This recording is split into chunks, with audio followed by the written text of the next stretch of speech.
Hi friends, good evening সবাইকে। জয় জগন্নাথ। তো দেখো, পুরো আজকে একদম জগন্নাথ দেবকে সঙ্গে নিয়েই আমার ব্লগটা শুরু হলো। দেখতেই পাচ্ছ আজকের প্রত্যেকটা দোকানের মোড়ে মোড়ে পাঁপড় ভাজা, জিলাপি এইসব। আর এখানে তো জগন্নাথ দেবকে খানিকক্ষণ দাঁড় করিয়ে সন্ধ্যা আরতি দেওয়া হচ্ছে। সারাদিন জগন্নাথকে দেখতে বেরোনোর কোনো রকম সৌভাগ্য আমার হয়নি, কারণ আমার বর গেছিল কাজে। তো কাজ থেকে এসছে প্রায় তখন 6:30 থেকে 7টা বেজে গেছে। আমাকে বললো রেডি হয়ে নাও, আমরা একটু বেরোবো। তো সেই কারণে আমরা রেডি হয়ে নিয়েছি, নিয়ে এবারে দেখো বেরোচ্ছি। বেরোনোর পথে রাস্তায় এত জ্যাম কি বলবো, কারণ সবাই জগন্নাথ বাবুর মানে যোগু আর সুভদ্রা বলরাম এই তিনজন মিলে যাচ্ছিলো মাসির বাড়ি। তো মাসির বাড়ি যাওয়ার সময় তো একটু ভিড় থাকবেই, যেহেতু জগন্নাথ যাচ্ছে মাসির বাড়িতে। আর প্রত্যেকটা রথই এই টাইমে মানে পুরোটা পরিক্রমা করা হয়ে গেছিলো। এবার কিছু কিছু গন্তব্যস্থলে চলে এসেছিলো। তো দেখো আমরাও আমাদের রথযাত্রার মেলাতে চলে এসেছি, কাছাকাছি মেলাতে, বেশি দূরে যাইনি।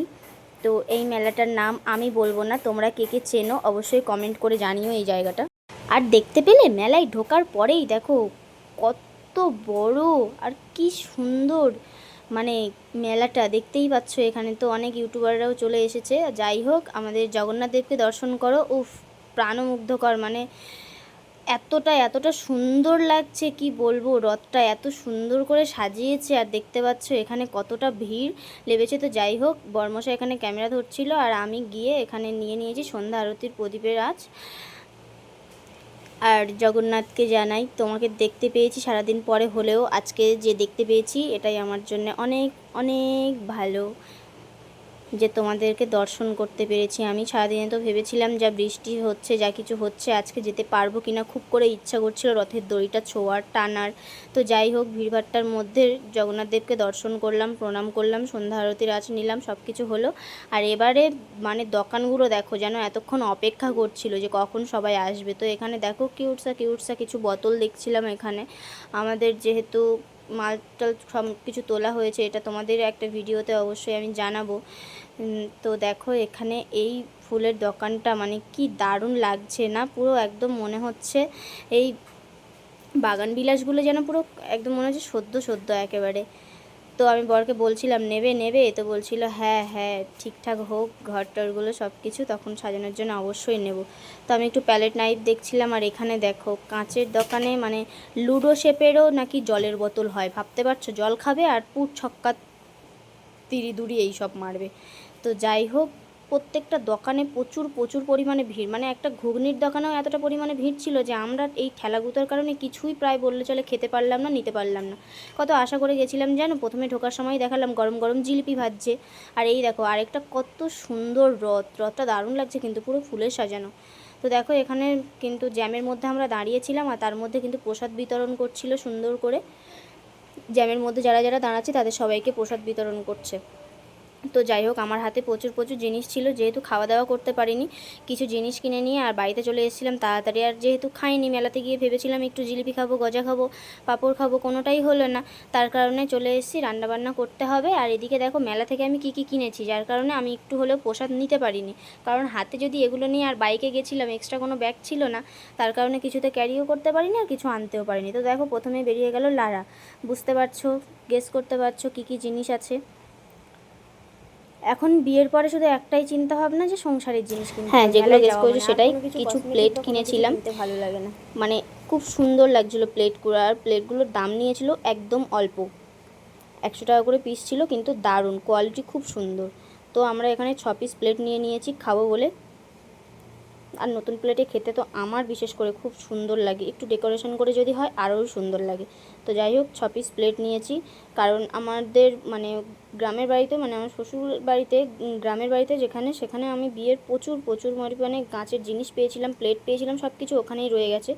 তো এইখানে আসার পরে এখানে কোনো কিছু এখনও অবধি কিনিনি, আজকেই প্রথম বউনি হলো, এবার থেকে মানে হবে আশা করছি। তো যাই হোক, প্লেটটা দেখে নিয়েছো, আর আমার কোয়ালিটি আর কালার দুটোই সুন্দর লেগেছে।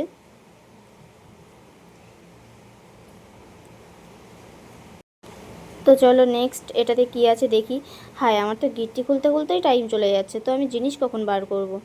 তো যাই হোক, আমার গিট্টি খোলা হয়ে গেছে ক্যারি পেপারের। আর এর মধ্যে ছিল 4টে কুড়ে মাটি টাইপের বাটি ছিল, মানে যেগুলো আমরা হচ্ছে সিকিম ঘুরতে যাওয়ার সময় এই বাটিগুলোতে প্রচুর প্রচুর ম্যাগি খেয়েছি, মানে এই ডিজাইনগুলোতে। খুব সুন্দর বাটিগুলো, মানে বোলগুলো এতটাই সুন্দর, ভিতরে অনেকটাই করে জায়গা আছে, আর নিচে দেখো একটু করে উঁচু করা আছে, মানে স্ট্যান্ড টাইপের মতন বসে যাবে সঙ্গে সঙ্গে। বাটিগুলো অনেকটাই হার্ডি, একদম হালকা নয়। হাতে নিয়েছি একটা একটা অনেকটা ভারী ভারী, তো 4টে বাটি নিয়েছি কুড়ে মাটির। প্লেটগুলোর সাথে হয়তো মানাবে না, কিন্তু বাটিগুলো আমার খুব সুন্দর লেগেছে আলাদা করে। আর এই দেখো, এই আরেকটা লাস্ট বক্স আছে। এখানে দেখো, ওই যে বললাম না, মানে ভিড়ের মধ্যে যে জ্যামে আটকেছিলাম, তো তখন দেখো এই ভুজিয়াটা দিয়েছে, মানে এটা একটা চিড়ের ভুজিয়া, উপরে রথের একটা ছবি আছে। তো এইগুলো ওই যখন জ্যামের মধ্যে দাঁড়িয়েছিলাম রাস্তায়, তো তখন দিয়েছে প্রসাদের সাথে। তো এই প্যাকেটটা নিতে পেরেছিলাম, আর নাড়ু টাড়ুগুলো নিতে পারিনি। তো দেখো এই বক্সটায় আছে সুন্দর সুন্দর 4খানা কাঁচের গ্লাস নিয়েছি।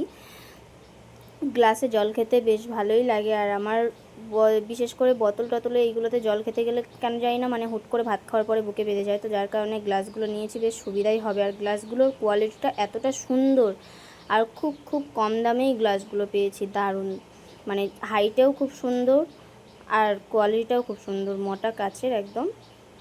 তো বলো, আমার এই আজকের কেনাকাটা তোমাদের কেমন লাগলো অবশ্যই জানিও। তো যাই হোক, এখানে বেশি দেরি করা যাবে না, এবার রান্নার দিকে মনোযোগ দিতে হবে। পেটের মধ্যে তো ছুঁচো দৌড়াচ্ছে, মানে মেলায় গেছি এত আশা করে যে এটা খাবো ওটা খাবো সেটা খাবো, কিন্তু এত গুতোগুতিতে আর প্রথমেই না আমরা ভুল করে ফেলেছি এতগুলো জিনিস কিনে নিয়ে।